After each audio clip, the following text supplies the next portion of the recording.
बच्चों, good morning. कैसे हो आप सब? सुप्रभात। आ गए हैं हम वापस अपनी एमएसएन की क्लास लेकर। इस सीरीज़ में हमने ब्लड के बारे में पढ़ा, सेल एंड टिश्यू के बारे में पढ़ा और आज हम पढ़ने जा रहे हैं प्लेटलेट्स एंड हीमोस्टेसिस के बारे में। तो देखो बच्चों, स्वागत है आपका nursing A to Z classes में।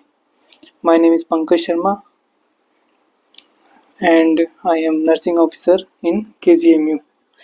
ठीक है बच्चों, जैसे हमने लास्ट बार क्वेश्चन किए थे इम्यूनिटी के, तो थोड़े बहुत क्वेश्चन बच रहे हैं 4-5। पहले हम उन क्वेश्चनों को देखेंगे, फिर हम प्लेटलेट्स पे चलेंगे। ठीक है बच्चों, करें क्वेश्चन स्टार्ट। सब रेडी हैं?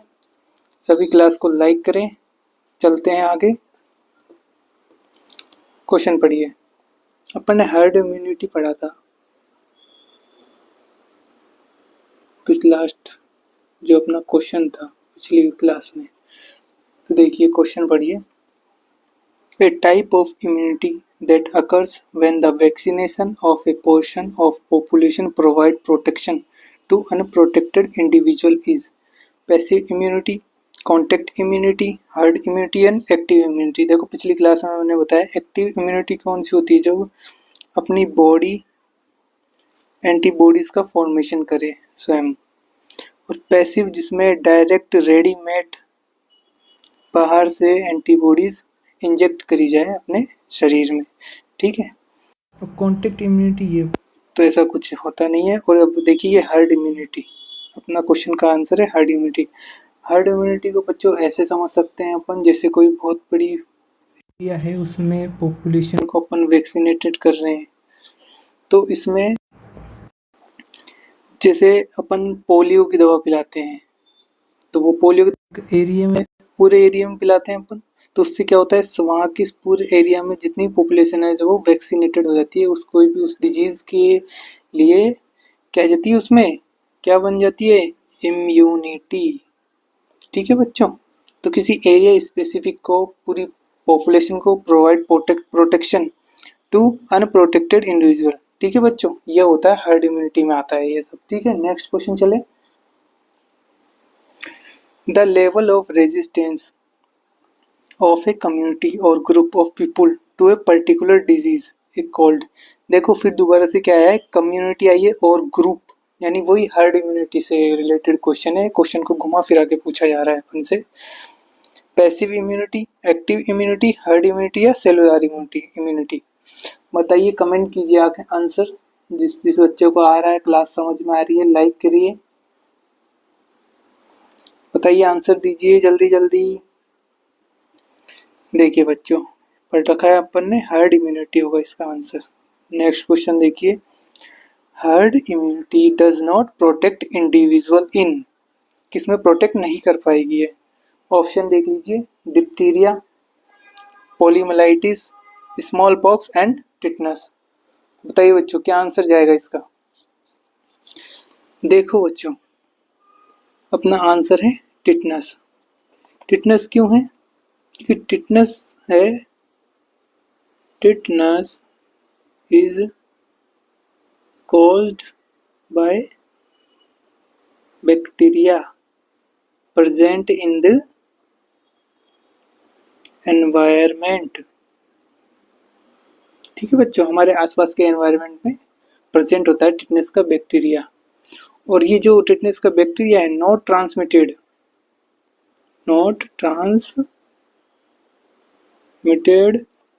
Through contact with infected individual. यानी बच्चों कहने का ये मतलब है कि ये एक दूसरे से नहीं फैलता है। जैसे किसी को टिटनेस हो गया तो आपको नहीं फैला सकता। Infection one person to another person ये नहीं फैलेगा। ठीक है। और ये जो टिटनेस का जो वो बैक्टीरिया होता है, ये हमारे एनवायरनमेंट में होता है। तो जैसे अपन मान लो हर्ड इम्यूनिटी की बात कर रहे हैं, मान लो उसको एक पर्सन को चलो लगा भी दिया अपन ने, क्या लगा दिया, हर्ड इम्यूनिटी के लिए टीका, तो क्या होगा इसके, तो अब हमारा जो टिटनेस का जो वो है बैक्टीरिया वो कहाँ है, एनवायरनमेंट में। तो इसकी कोई भी वुंड होएगा ओपन वुंड तो वहाँ क्या आ जाएगा, टिटनेस का बैक्टीरिया।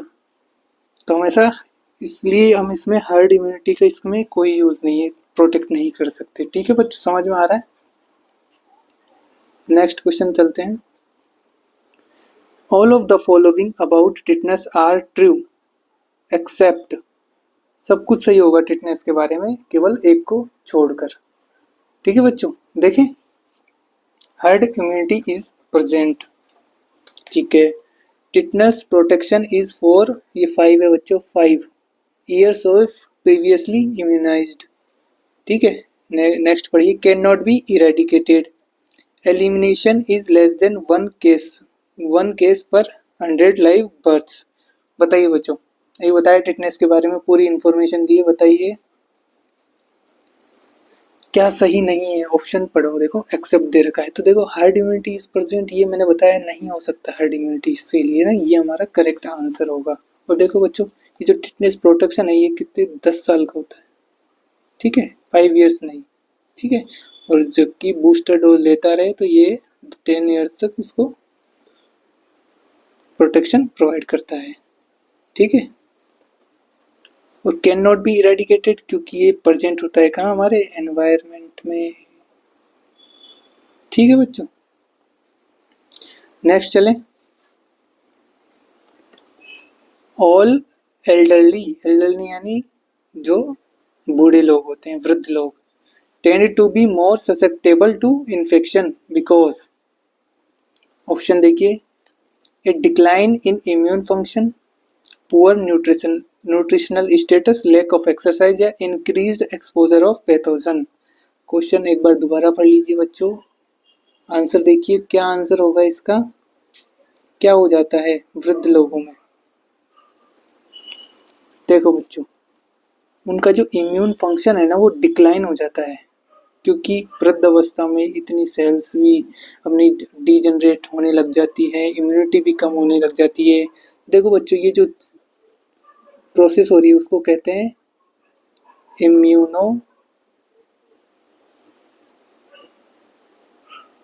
इम्यूनोसेंसेंस, ठीक है, ये इसका नाम है बच्चों। इसमें क्या होता है, leads to slower and less effective response, less effective response to किसके प्रति, पैथोजन।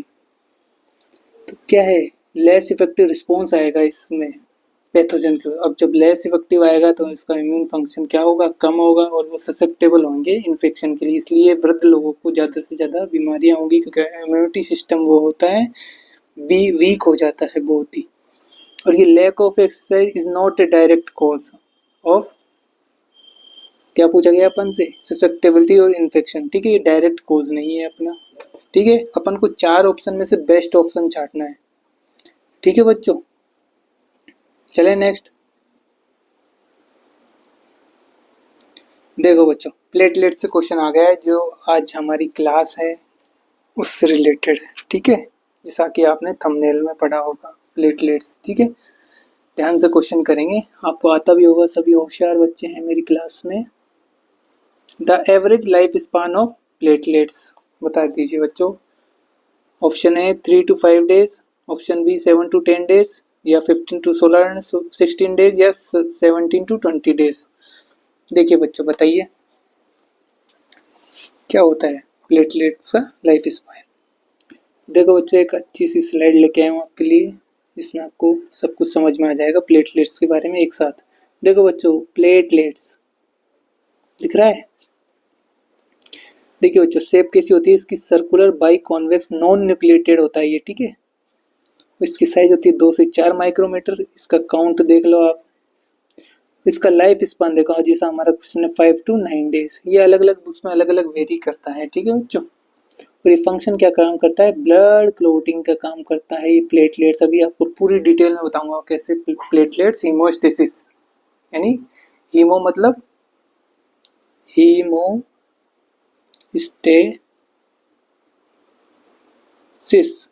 स्टेसिस यानी स्टॉप, हीम यानी ब्लड, ब्लड का रुकना।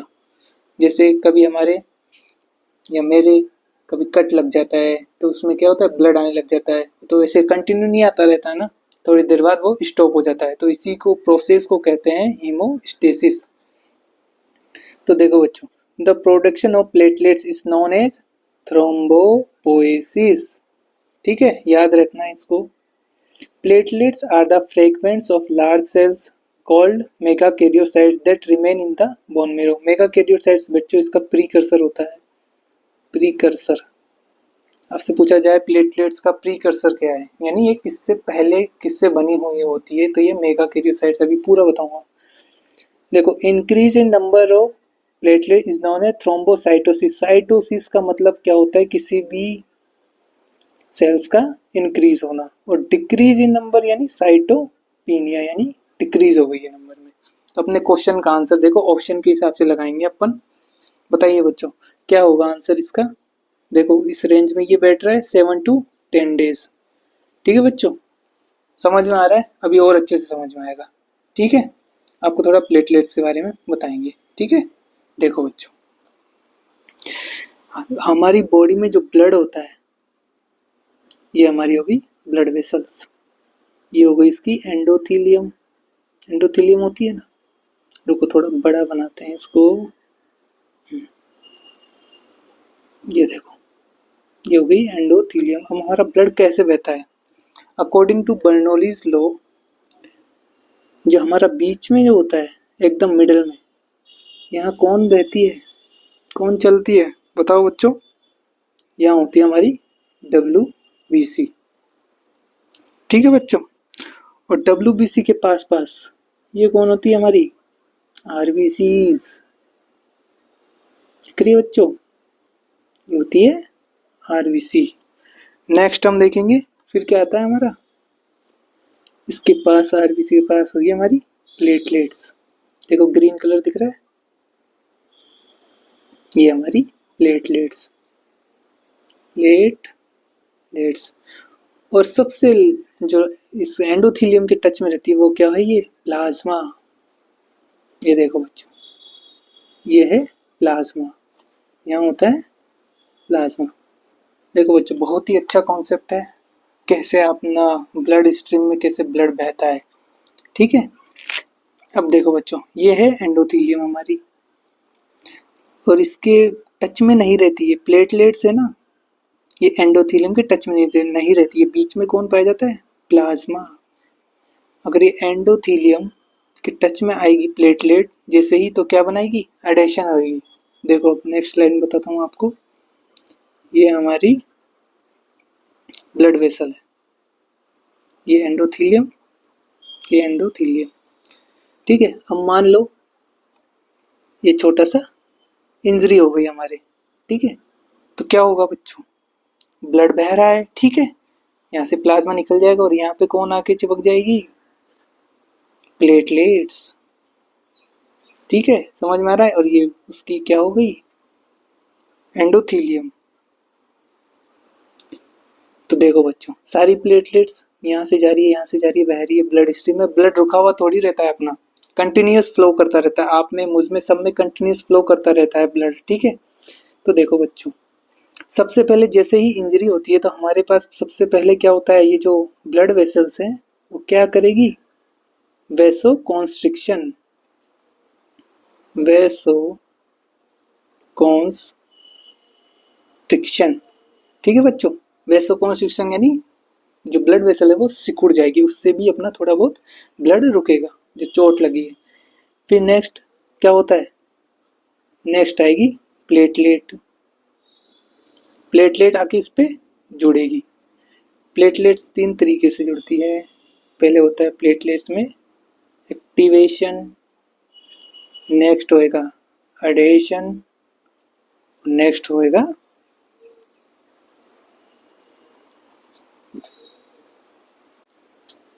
एग्रीगेशन। देखो बच्चों, बताता हूँ कैसे कैसे होगा ये सब चीजें। देखिए, ये हमारी ब्लड वेसल है। यहाँ पे थोड़ा सा कट लग गया, यहाँ पे प्लेटलेट्स पहली बार आती है, ठीक है, सबसे पहले कांटेक्ट में आती है। तो बच्चों ये क्या हो गया, और इसमें जो पार्टिकल्स भरे होते हैं ये सब क्या है, ब्रस्ट कर देंगे, बाहर निकल जाएंगे, बाहर निकल, तो इससे जो अदर प्लेटलेट्स होती है वो आके इनसे कनेक्ट होगी, ठीक है बच्चों। अब क्या होगा, ये जो प्लेटलेट्स है और प्लेटलेट्स को क्या करेगी, अट्रैक्ट करेगी, तो यहाँ पर क्या है, प्लेटलेट्स का एक झुंड बन जाएगा, ठीक है बच्चों।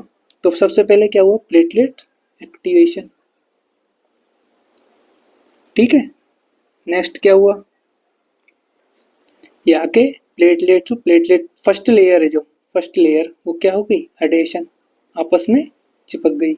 और फिर क्या हुआ, सारी आकर एक जगह इकट्ठा हो गई, ये क्या होता है, एग्रीगेशन हो गया इनका, ठीक है बच्चों। ये यहाँ तक समझ में आया, सभी को समझ में आया बच्चों यहाँ तक, बहुत ही अच्छा कॉन्सेप्ट चल रहा है पूरा हीमोस्टेसिस का। ये सब क्या है, किस में आता है, ये प्रोसेस कहते क्या है इसको कहते हैं हीमोस्टेसिस, ठीक है। फिर क्या होता है, फिर इन ये प्लेटलेट्स में क्या होता है, फाइब्रिन ये थ्रेड लाइक स्ट्रक्चर, ये क्या करता है, इसको एकदम मजबूती प्रदान करता है, ठीक है, ताकि क्लॉट हिले नहीं, ताकि हमारे जो जहाँ से चोट लगी है वहां से ब्लड बहे नहीं, ठीक है। तो सेकंड नंबर पे आ गया। थर्ड नंबर पे कौन सी चीज आती है, क्लॉटिंग फैक्टर्स आते हैं। देखो बच्चों, क्लॉटिंग फैक्टर्स आपने पढ़े होंगे, 13 होते हैं, ठीक है। फिर क्लॉटिंग फैक्टर का रोल आता है, ठीक है बच्चों। क्लॉटिंग फैक्टर्स आ गए, फिब्रिन। क्लॉटिंग करता कौन है, आता है हमारा, यहाँ क्या आएगा, फिब्रिन। तो देखो बच्चों, यहाँ जो ये मास्ट सेल सीक्रेट करी थी, क्या करती है, सीरोटोनिन, जिससे और प्लेटलेट्स आकर इससे जुड़ जाती है और एक प्लेग का निर्माण करती है, एक मजबूत, ठीक है। देखो फिब्रिन क्लॉटिंग फैक्टर्स पे आते हैं अपन। फिब्रिन देखो, अब फिब्रिन है, फिब्रिन ये कैसे कन्वर्ट होता है, फिब्रिन के लिए क्या चाहिए, अपने ब्लड में होना चाहिए फिब्रिनोजन, ये आपके हमारे सबके ब्लड में प्रेजेंट रहता है फिब्रिनोजन, ठीक है बच्चों। अब ये फिब्रिनोजन को, इसको प्रोसेस को करवाने के लिए क्या किस चीज की जरूरत होती है, थ्रोम्बिन, ठीक है। और ये थ्रोम्बिन कहाँ से आएगा, प्रोथ्रोम्बिन से, ठीक है बच्चों। तो देखो बच्चों, हमारे पास क्या है, फिब्रिन कैसे आया, फिब्रिनोजन से, और फिब्रिनोजन को फिब्रिन में किसने कन्वर्ट किया, थ्रोम्बिनेज, तो थ्रोम्बिन ने। और थ्रोम्बिन को ये थ्रोम्बिन कहाँ से आया, प्रोथ्रोम्बिन से। अब ये प्रोथ्रोम्बिन थ्रोम्बिन में कैसे बदला, इसके लिए हमारे पास एक फैक्टर होता है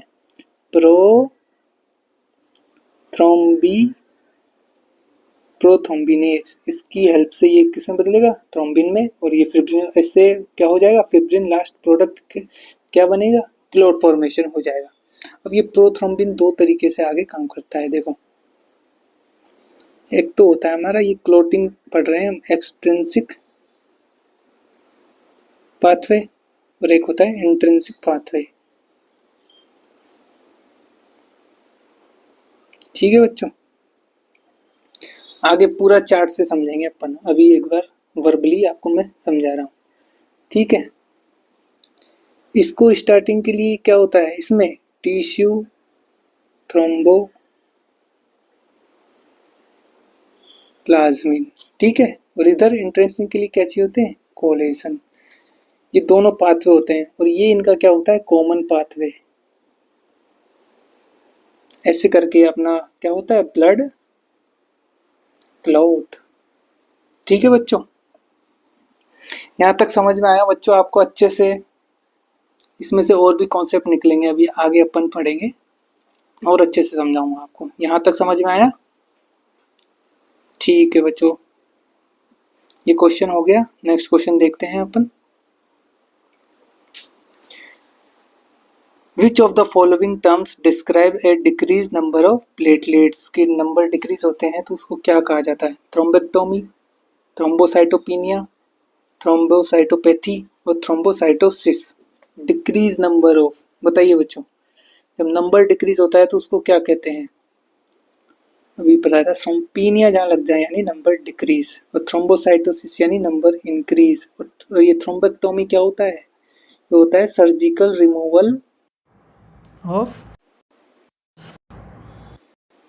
थ्रोम्बस को हटाना। ठीक है, तो अपना क्वेश्चन का आंसर क्या होगा? थ्रोम्बोसाइटोपिनिया।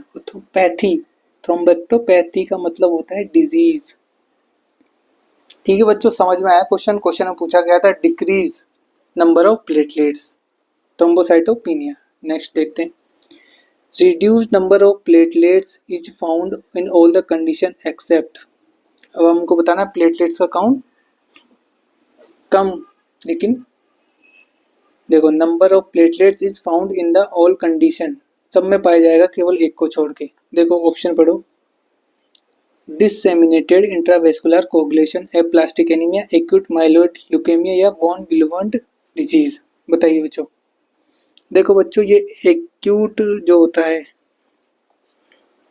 एक्यूट माइलोइड ल्यूकेमिया, इसमें क्या होता है? ये बोन मेरो का कैंसर होता है। जो माइलोइड जो सेल्स होती है वो सडनली इंक्रीज हो जाती है और ये ब्लड कैंसर का कारण बनती है। एप्लास्टिक एनीमिया देखिए बच्चों, बोन मेरो होती है हमारी, ये क्या करती है? ये सप्रेस हो जाती है, नॉट प्रोड्यूस ब्लड सेल। ठीक है बच्चों, और ये देखिए डिससेमिनेटेड इंट्रावेस्कुलर कोगुलेशन, इसमें क्या होता है? DIC बोलते हैं इसको। इसमें होता है एक्सेसिवली क्या होता है? Activated clotting system. जैसे बच्चों हमारे कट लग जाता है तब पूरी प्रोसेस होती है वो हीमोस्टेसिस की, लेकिन इस DIC के अंदर क्या होता है? बिना कट लगे हमारी ब्लड वेसल्स में अपने यहाँ बहुत सारे क्लॉट बनते रहते हैं, हर जगह जगह जगह जगह कहीं भी बन जाएंगे। जैसे हार्ट की आर्टरीज होगी, कोरोनरी आर्टरी हुई, कहीं भी बन जाते हैं, वो आगे जाके ऑर्गन की सप्लाई को अफेक्ट करते हैं। ठीक है बच्चों, तो हमारे क्वेश्चन का आंसर क्या होगा बच्चों? ये देखो वॉन विलवंड डिजीज, ये हमारे क्वेश्चन का आंसर है। ये एक ब्लीडिंग डिसऑर्डर होता है बच्चों।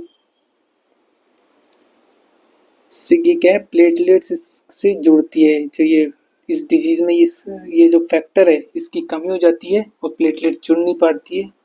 ठीक है बच्चों, नेक्स्ट देखो, bleeding precautions like needle stick injuries prevention should be following in all of the following case except when the patient is.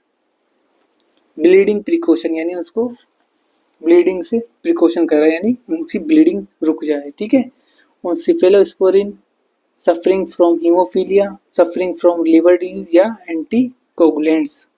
बताइए बच्चों क्या आंसर होगा इसका? देखो बच्चों, हीमोफीलिया में क्लोटिंग फैक्टर की कमी आ जाती है जिससे हमें ब्लीडिंग प्रिकॉशन करना पड़ेगा। लीवर डिजीज में क्या होगा? इसमें भी क्लोटिंग फैक्टर डिक्रीज हो जाएंगे जिससे क्लोटिंग में टाइम लगेगा और ब्लड बहता रहेगा। ठीक है, और एंटीकोगुलेंट्स क्या होते हैं? प्रिवेंट ब्लड क्लोटिंग करते हैं, ये ब्लड क्लोटिंग से बचाते हैं। तो इस वाले में भी क्या अपना ब्लीडिंग प्रिकॉशन अपनाने पड़ेंगे। केवल ये एक है जिसमें अपन को कोई डर नहीं है। ठीक है, तो अपना आंसर क्या जाएगा? ये ऑन सिफेलोस्पोरिन्स।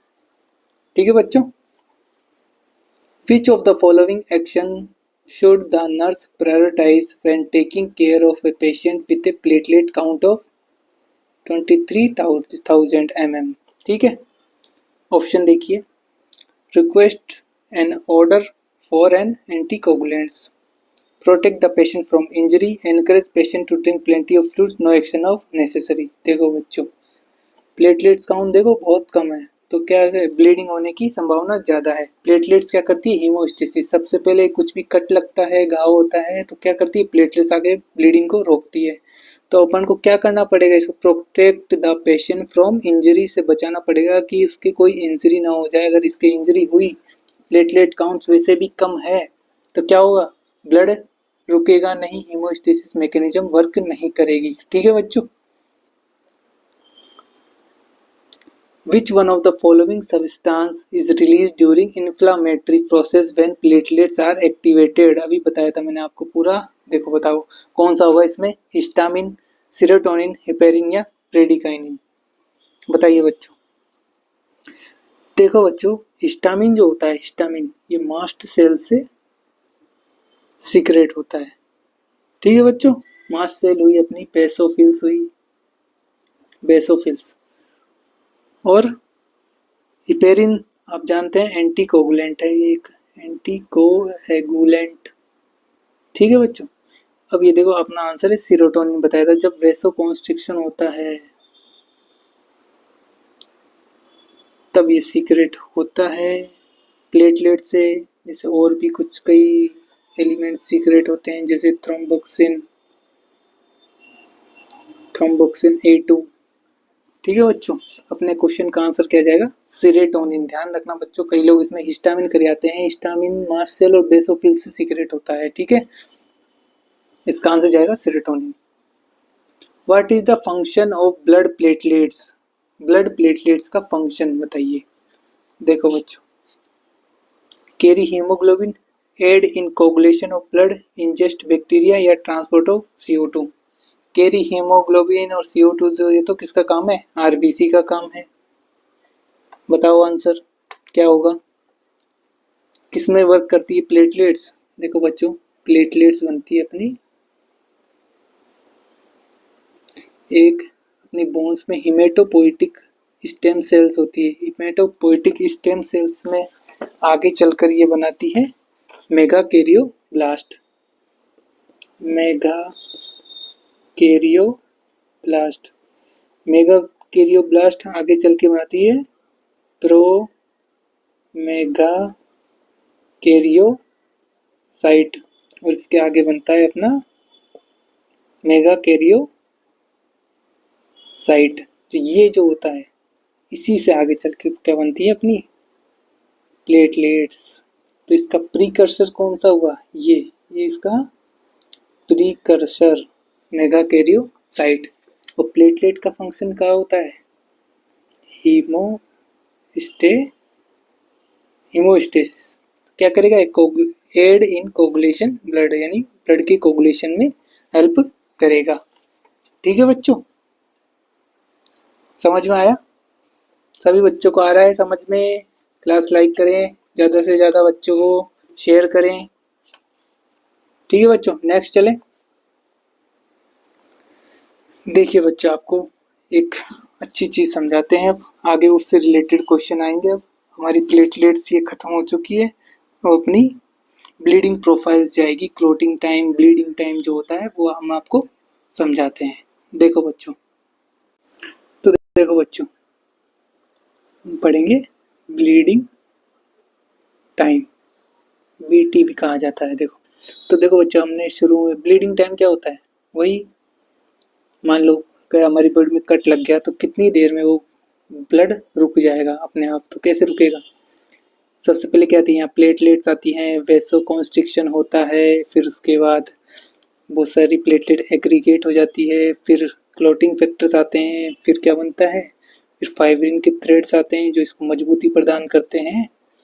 ठीक है बच्चों, ये हमारी पूरी प्रोसेस होती है। ठीक है, फिर क्लोटिंग फैक्टर्स वगैरह सब आते हैं। ठीक है, तो अब देखो बच्चों, ब्लीडिंग टाइम तो यही हुआ ना कि हमारे कट लगा और कितनी देर में रुका। तो देखो, ब्लीडिंग टाइम के लिए हम क्या करते हैं, जैसे हमारी ईयर लोब होती है, ईयर लोब पिन्ना, यहाँ करते हैं एक नीडल स्टिक, नीडल चुभाते हैं और एक कॉटन स्वैब लेते हैं, कॉटन स्वैब से बार बार इसको साफ करते रहते हैं।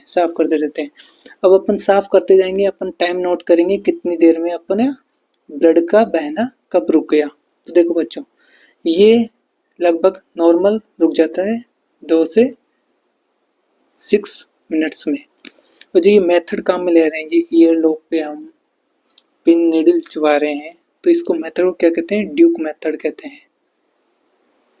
ठीक है बच्चों, अब देखो बच्चों, अब हमने क्या करा, केवल एक नीडल पिक करी है, नीडल, ठीक है, हल्की सी, यहाँ कोई सर्जरी परफॉर्म नहीं करी है। जो हमारे लिए ये पूरा प्रोसेस होगा, वेसोकॉन्स्ट्रिक्शन होगा, प्लेटलेट जमेगी, फिर क्लोटिंग फैक्टर आएंगे, फिब्रिन होगा, इतना सब काम नहीं होगा। केवल जो हमारी प्लेटलेट्स होती है, प्लेटलेट्स, केवल उन्हीं से ही ये ब्लीडिंग टाइम डिसाइड होता है, ठीक है बच्चों, क्योंकि इतना बड़ा कोई कट लगाया नहीं है, केवल एक नीडल चुभाई है, ठीक है, उससे हम देख रहे हैं कि कितनी देर में ब्लड रुक जाएगा। तो ओनली प्लेटलेट्स जो होती है उसी से ये काम हो जाता है, प्लेटलेट्स आके उस पर जमा हो जाती है, प्लेटलेट्स ब्लड को रोक देती है, ठीक है बच्चों। तो इसमें क्लोटिंग फैक्टर्स का कोई रोल नहीं होता है ब्लीडिंग टाइम में, ये बच्चों आपको याद रखना है। ब्लीडिंग टाइम जब भी आए, यानी मतलब समझ जाना ये प्लेटलेट से रिलेटेड होता है, ठीक है बच्चों। अब देखो बच्चों, हमने देखा ब्लीडिंग टाइम किस पे निर्भर कर रहा है, प्लेटलेट्स पे। अगर प्लेटलेट्स के नंबर में डिफेक्ट होगा तो ब्लीडिंग टाइम अपना ज़्यादा या कम होगा। जैसे देखो प्लेटलेट्स का डिसफंक्शन हो जाए, डिसफंक्शन ऑफ प्लेटलेट।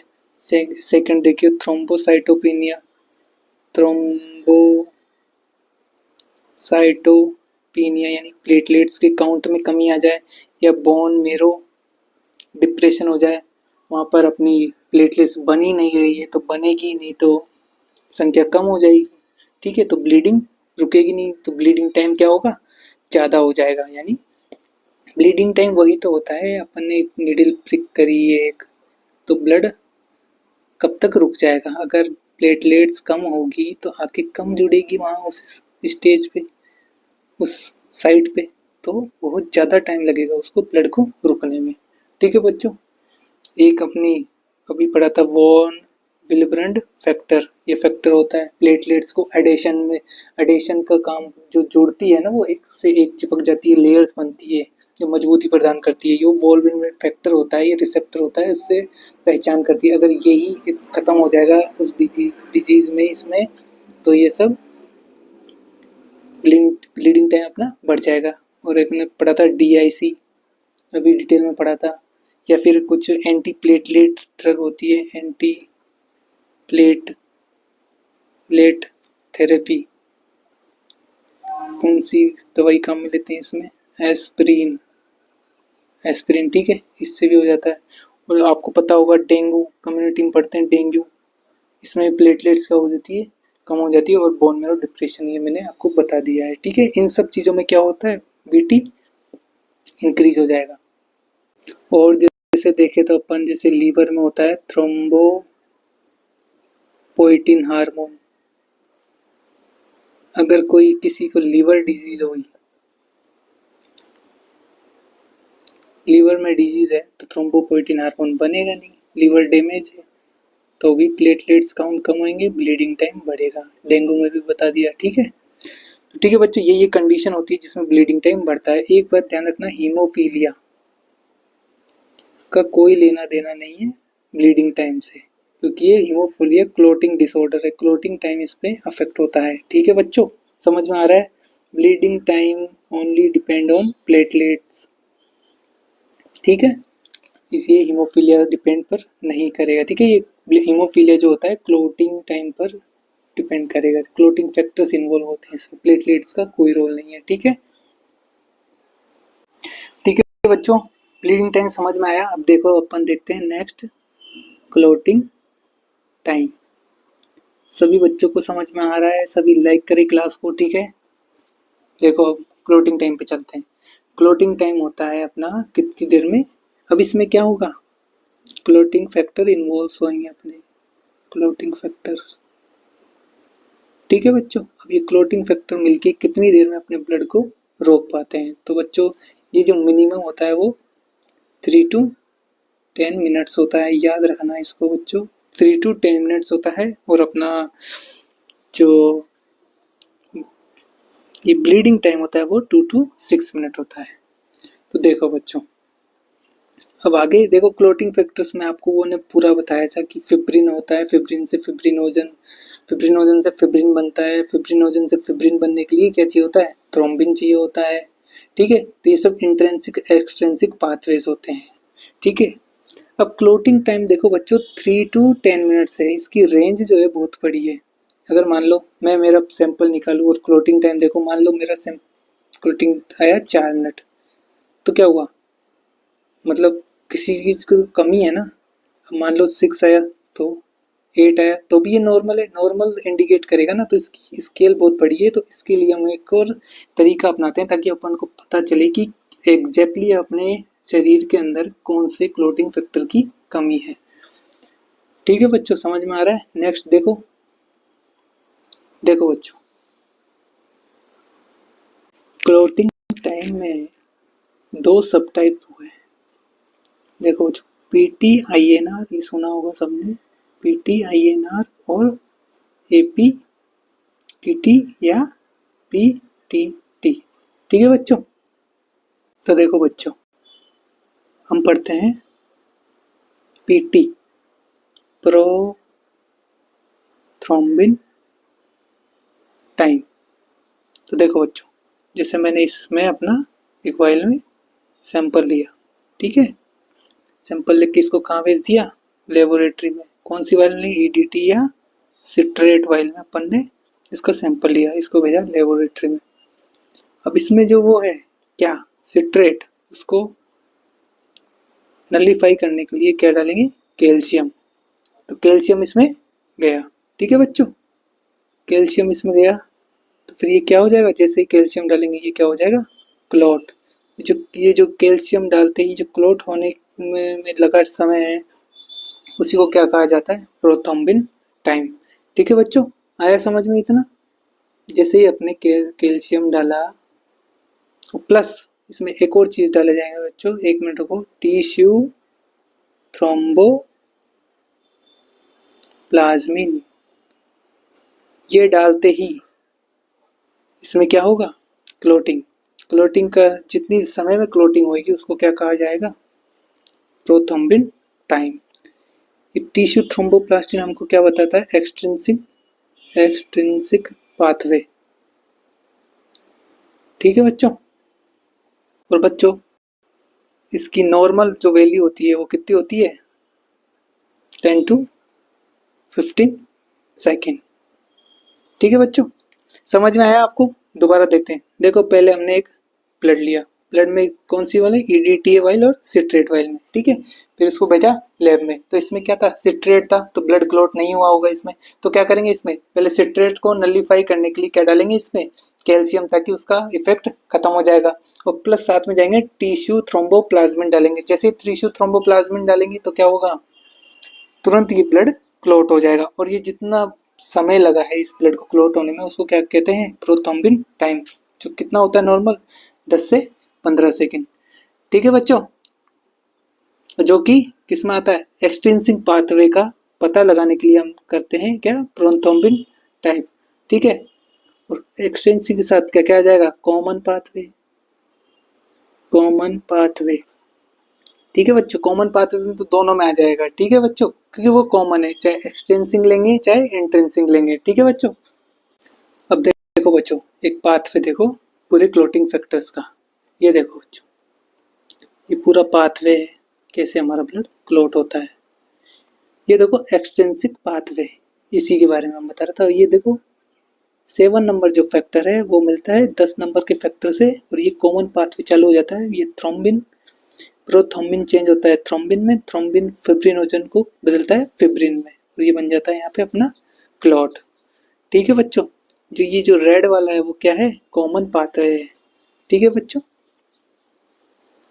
तो बच्चों देखो प्रोथ्रोम्बिन टाइम में कोई भी गड़बड़ी हुई तो इसका मतलब क्या निकालेंगे, एक्सट्रिंसिक पाथवे में गड़बड़ है। एक्सट्रिंसिक पाथवे में कौन कौन शामिल है, फैक्टर नंबर 7, 10, ये थ्रोम्बिन फर्स्ट। ठीक है, अब देखो इंट्रिंसिक पाथवे में कौन कौन है, 12 है, 11 है, 9 है और 8 है।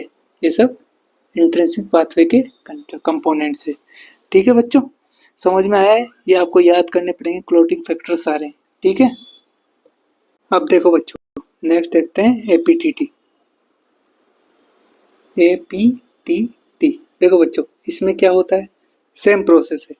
अपन ने ब्लड लिया, ठीक है बच्चों, इसको लैब में भेजा, तो इसमें डाला कैल्शियम सिट्रेट को, सिट्रेट के लिए, ताकि सिट्रेट हट जाए, इससे जुड़ जाए।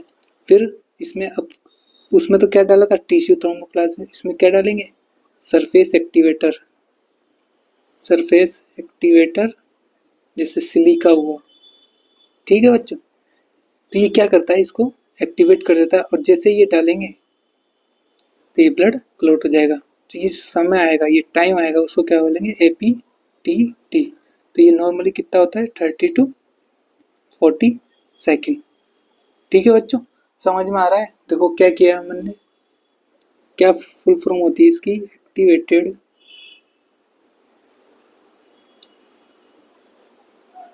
Prothrombin time. ठीक है बच्चों, अब इसमें एक्टिवेटर लगाया है, ताकि सरफेस, इसमें क्या डाला गया है, सरफेस एक्टिवेटर डाला गया है, सिलिका जैसे सबस्टेंस डाले गए हैं। तो क्या करते हैं, इसको एक्टिवेट करते हैं। इसलिए आज के टाइम में इसको APTT का यूज किया जाता है। इसकी नॉर्मल वैल्यू जो होती है 30 to 40 सेकेंड होती है। ठीक है बच्चों, समझ में आ रहा है। और इससे क्या पता चलता है अपन को, इंट्रिंसिक, इंट्रिंसिक पाथवे।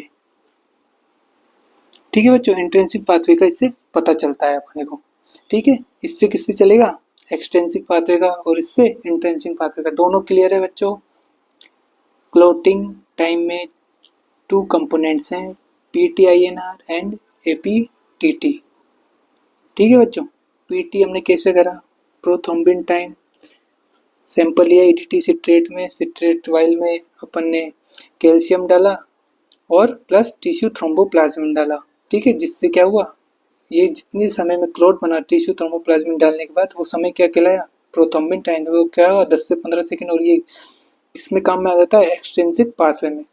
नेक्स्ट हमने देखा APTT, एक्टिवेटेड प्रोथ्रोम्बिन टाइम। ठीक है, इसमें क्या करा, इसमें भी सेम वही लिया, एक ब्लड लिया, ब्लड में अपन ने इसमें कैल्शियम डाला, और प्लस इसमें क्या डाल दिया, सरफेस एक्टिवेटर जैसे सिलिका। तो जैसे ही अपन इसमें डालेंगे तो ये क्या होगा, ब्लड यहाँ क्लॉट हो जाएगा। क्लॉट होने का जो समय है उसको क्या कहा जाएगा, एक्टिवेटेड पार्शियल थ्रोम्बोप्लास्टिन टाइम। ठीक है, तो अब ये कितना आता है, 3 से 40 सेकेंड। ठीक है बच्चों, समझ में आया यहाँ तक आप सबके। चलिए हम क्वेश्चन की ओर चलते हैं। ये क्वेश्चन कर लिया, नेक्स्ट क्वेश्चन देखते हैं। देखो, the normal prothrombin time is, चलो बताइए बच्चों, अभी बताया 4 to 8 minute, 2 to 4 minute, 12 to 16 minute, या 12 to 16 सेकेंड। बताइए बच्चों जल्दी से, द नॉर्मल प्रोथ्रोम्बिन टाइम। देखिए बच्चों, देखिए प्रोथ्रोम्बिन टाइम किस में होता है, सेकंड्स में, और यहाँ एक ही ऑप्शन दे रखा है 12 से 16 सेकेंड। ठीक है, नेक्स्ट क्वेश्चन चले। The normal range of clotting time, clotting time की नॉर्मल रेंज पूछी बाय कैपिलरी ट्यूब मेथड। देखो बच्चे, एक मेथड होता है क्लोटिंग टाइम के लिए, एक कैपिलरी लेते हैं, कैपिलरी पतली पतली सी होती है, इसमें से ब्लड सक होता है, ऊपर चढ़ता रहता है। जैसे ही ब्लड क्लोट होने लग जाता है, उसको क्या कर देते हैं, ब्रेक कर देते हैं, तोड़ देते हैं, और वो टाइम कर लेते हैं नोट। तो यही क्या होता है, कैपिलरी मेथड होता है क्लोटिंग टाइम का। तो देखिए ऑप्शन देखिए, 24 से 48 घंटा, 2 से 8 मिनट, 12 से 18 घंटा, या 2 से 8 सेकंड। बताइए बच्चों क्या होगा इसका आंसर। हमने अभी पढ़ा है 2 से 8 मिनट। ठीक है, नेक्स्ट देखते हैं, नॉर्मल ब्लीडिंग टाइम। देखो बच्चों, ब्लीडिंग टाइम आ गया, अभी अपन ने पढ़ा था। बताइए, 1 से 2 मिनट, 1 से 3 मिनट, 1 से 4 मिनट, या 1 से 5 मिनट। बताइए, जितना पढ़ा था उस हिसाब से कितना आंसर आएगा। ऑप्शन के हिसाब से देखना है अपन को, हर बार क्वेश्चन जो भी पूछा जाएगा उन 4 ऑप्शन में से बेस्ट आंसर देना है, जो भी उस रेंज में आ रहा है अपना। तो देखो बच्चों, बताओ अपनी रेंज में आ रहा है इसका 1 से 3 मिनट। ठीक है बच्चों, नेक्स्ट चले। What is the mechanism action of heparin, heparin का मैकेनिज्म एक्शन पूछा गया है। देखो, prolong bleeding time, prolong clotting time, acts as an effective coagulant, या acts as an effective antidepressant. बताइए जल्दी। देखो बच्चों, हिपेरिन क्या होता है, एंटी कोगुलेंट। ठीक है बच्चों, ये क्या करता है, जो अपना प्रोथ्रोम्बिन, तो थ्रोम्बिन जो चेंज होता है उसकी टाइमिंग को बढ़ा देता है। तो ये क्या काम आएगा, प्रोलॉन्ग क्लोटिंग टाइम को ये बढ़ा देता है क्योंकि ये एंटी कोगुलेंट है। ठीक है बच्चों, जो क्लोटिंग में जो समय लग रहा है यानी इस क्लोटिंग टाइम को ये बढ़ा देगा नॉर्मली से ज़्यादा। ठीक है, the category of drug that acts to prevent blood from clotting यानी ब्लड क्लोटिंग से जो बचाती है, एनाल्जेसिक, एंटीकोगुलेंट, एंटीबायोटिक या एंटी डायूरेटिक। बताइए बच्चों कौन सी बचाती है? एंटीकोगुलेंट। क्या होता है एंटीकोगुलेंट? हिपेरिन होती है, हिपेरिन होता है ना, और एस्प्रिन जो होते हैं वो भी एंटीकोप्लेटलेट्स नेचर की होती है, वो भी क्या करती है, ब्लड क्लोटिंग को रोकती है। हार्ट डिजीज वाले पेशेंट में दिया जाता है एस्प्रिन को, इसका एक अदर नेम होता है क्लोपिडोग्रेल। ठीक है, नेक्स्ट क्वेश्चन देखते हैं। One of the following is anti platelet drug. देखिए एंटी प्लेटलेट्स ड्रग बतानी है जो प्लेटलेट्स के एंटी हो, प्लेटलेट्स को आपस में चिपकने नहीं देती हो, आपस में जुड़ने नहीं देती हो, उनको क्लॉट फॉर्मेशन नहीं करने देती हो। ठीक है, ऑप्शन देखिए, डिगॉक्सिन, स्ट्रेप्टोकाइनेज, एस्प्रिन या डोबुटामाइन। जैसा कि मैंने बताया था लास्ट क्वेश्चन में, एंटीप्लेटलेट्स ड्रग कौन सी होती है? एस्प्रिन, और इसी का अदर नेम क्या होता है? क्लोपिडोग्रेल। ठीक है बच्चों, नेक्स्ट चलें। BT bleeding time is prolonged in all of the following except, यानी सब में प्रोलॉन्ग हो जाएगा केवल एक को छोड़ के। देखिए ऑप्शन पढ़ते हैं, वाइपर वाइट, इडियोपैथिक थ्रोम्बोसाइटोपिनिया या हीमोफीलिया ए या वॉन विल्वेन डिजीज। बताइए बच्चों किस में होगा ये? Bleeding time is prolonged except यानी किसको छोड़ के? मैंने आपको बताया था हीमोफीलिया ए जो है वो क्लोटिंग फैक्टर पर निर्भर करता है, ये इसका प्लेटलेट से कोई लेना देना नहीं है। तो हीमोफीलिया ही हमारा आंसर होगा इसका, क्योंकि ये क्लोटिंग फैक्टर्स पर डिपेंड करता है, यानी क्लोटिंग टाइम पर इसे इफेक्ट डालेगा। ठीक है बच्चों, activated partial thromboplastin time APTT is prolonged in. मैंने आपको बताया ये क्या देखने का काम आता है? Intrinsic pathway, intrinsic pathways. ठीक है बच्चों, ऑप्शन देखते हैं, थ्रोम्बोसिस, थ्रोम्बोसाइटोपिनिया, हीमोफीलिया या बोन मेरो डिप्रेशन। बताइए बच्चों। तो देखो बच्चों, जैसा कि मैंने बताया था एपीटीटी किसकी सब टाइप है? क्लोटिंग टाइम का। क्लोटिंग टाइम किस में इफेक्ट होता है? हीमोफीलिया में क्लोटिंग फैक्टर्स एब्सेंट होते हैं कुछ, इस वजह से हम क्या देखेंगे हीमोफीलिया में? APTT, activated partial thromboplastin time. ठीक है बच्चों, अभी पूरा आपको पिछली स्लाइड्स में पूरा ये चार्ट समझा है क्लोटिंग टाइम, ब्लीडिंग टाइम का। ठीक है बच्चों, उसको ध्यान से समझना। नेक्स्ट देखें, platelets get activated when they come in contact with heparin, collagen, fibrinogen या एंडोथेलियम। बताओ बच्चों, प्लेटलेट्स किसके कांटेक्ट में आते ही वो एक्टिवेटेड हो जाती है?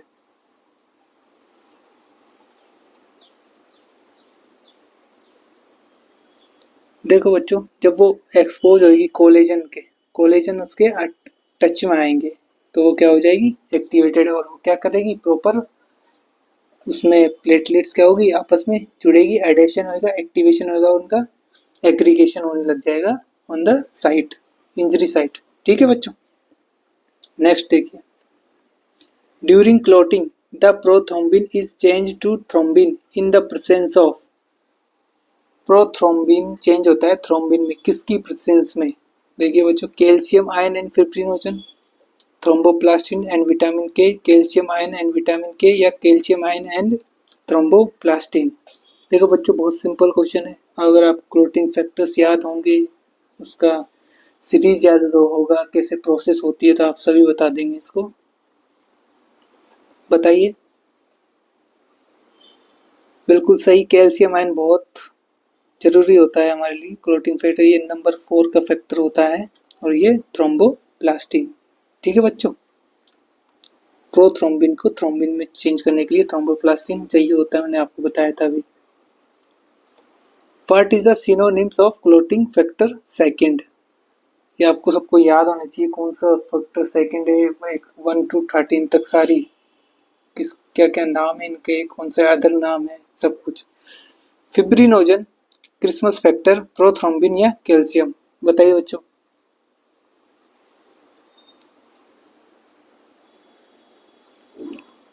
ये होता है हमारा बच्चों प्रोथ्रोम्बिन, जो फैक्टर सेकंड होता है, ठीक है।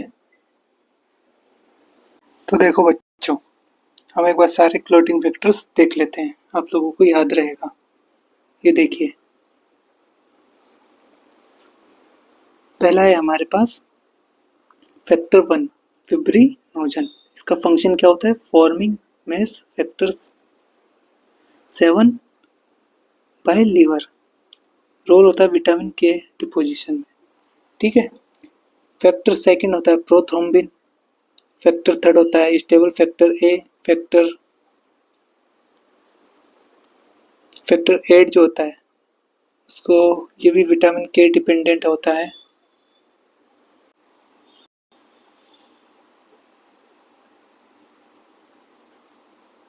देखो बच्चा, आज की क्लास में हमने किए 143 क्वेश्चन, ठीक है। अब हम नेक्स्ट क्लास में करेंगे इसके आगे के। आज की क्लास में हमने प्लेटलेट्स पढ़ा, हीमोस्टेसिस पढ़ा, ठीक है।